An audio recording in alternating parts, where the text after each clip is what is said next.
lapor Mas Gubernur sowan Boyo, mungkin tujuannya dengan sendiri juga sudah tahu apa.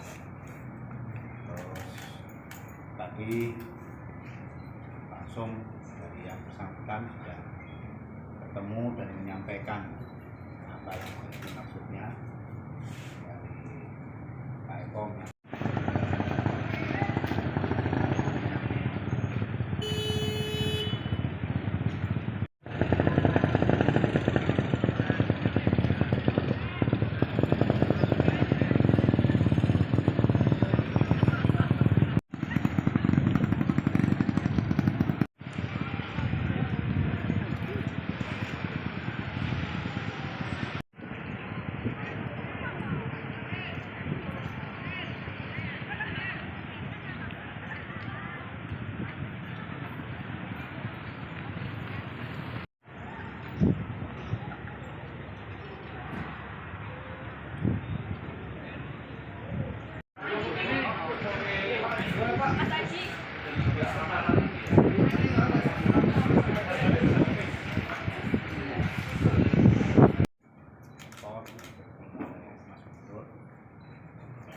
Sowan Boyo, mungkin tujuannya dengan sendiri juga sudah tahu apa.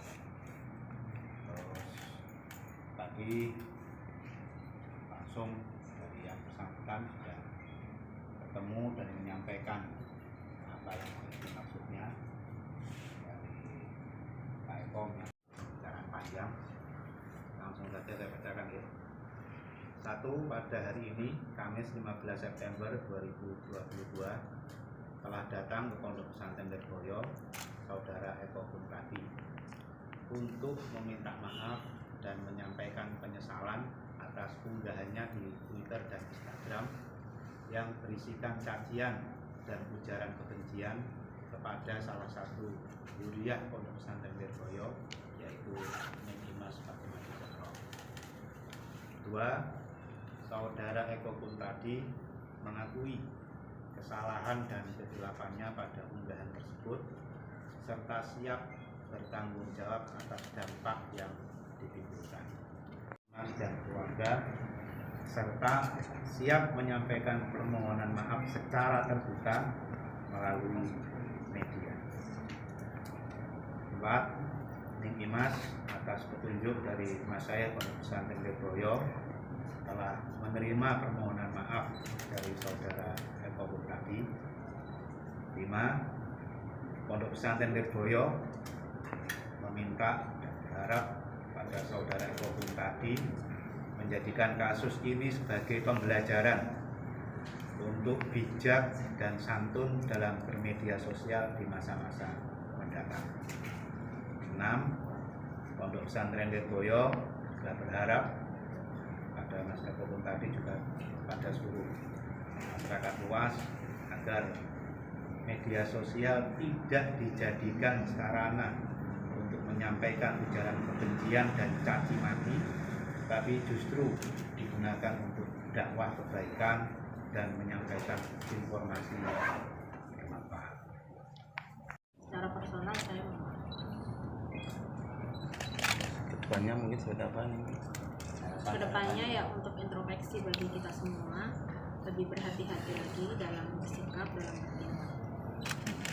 Mungkin penghargaan kita terhadap agama berbeda-beda, tetapi bagaimanapun juga apapun yang orang yakini itu patut dihargai. Penghargaan orang siapapun terhadap apa yang dia yakini itu patut dihargai. Jadi kita tidak bisa mengolok-olok keyakinan orang. Yang Mas mungkin ada apa ya, kapok itu nggak di dakwah di media sosial nanti atau seperti apa? Oh tentu saja tidak. Semakin semangat. Tangan tadi ya. Iya. Cukup ya.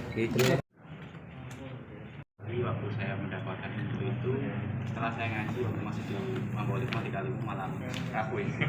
Malam Rabu saya masuk ke kamar, istri saya bilang pertama kali, Mas keresahan, biarkan saja. Itu resiko dari bermedia sosial. Awalnya itu, saya belum melihat HP, belum melihat apapun. Kemudian saya kamar mandi, setelah saya kamar mandi, saya baca lagi, saya lihat lagi, saya bilang, koyonnya aku itu sabar. coba sekarang kita yang laki-laki sini saya balik semua ke jenengan sebagai seorang laki-laki, sebagai seorang suami yang di situ istrinya dihina, dicaci maki sedemikian rupa dalam kondisi hamil. Tentunya perasaan kita sudah meledak-ledak, tapi dengan kesabaran istri saya mengatakan keresane, saya mencoba meredam amarah saya, dan saya tetap menggunakan akal pikiran yang sehat, walaupun hati panas, kepala tetap harus dingin. Dan saya kemudian mencari info siapa itu Mas Eko. Ternyata saya menemukan info Mas. Hari ini sudah bisa bertemu, dan kalau ditanya dengan beberapa bulian yang ada di media sosial mengatakan laki-laki macam apa, suami seperti apa, yang bahkan membandingkan Sambo dan Chris Rock ketika menampar Will Smith, kebalik Will Smith dan menampar Chris Rock, atau Sambo ketika melakukan itu. Saya pikir semua laki-laki di dunia ini ketika istrinya dihina, apalagi dengan kondisi yang hamil, saya pikir semua emosi, tapi bagaimana kita mengelola emosi kita tetap menggunakan akal pikiran yang sehat. Dan juga saya mencontoh apa yang dilakukan oleh para masyaikh kita, para guru-guru kita, wabil khusus masyaikh dari Lirboyo. Saya juga mencontoh apa yang dilakukan dulu oleh Simbah Maimun Zubair ketika ada orang menghinanya, kemudian sowan ke Anwar, ke Sarang, memaafkan. Juga ada Gusmus waktu itu, juga beberapa yang lain. Dan kemudian nasihat-nasihat dari tokoh-tokoh, dari para ulama, para masyaikh sekali lagi. Akhirnya kita sepakat dengan kesepakatan tadi. Jadi baik yang diajarkan oleh masyaikh. Mungkin itu tambahan dari saya. Terima kasih Gus. Jadi ini beliau karena ada undangan pengajian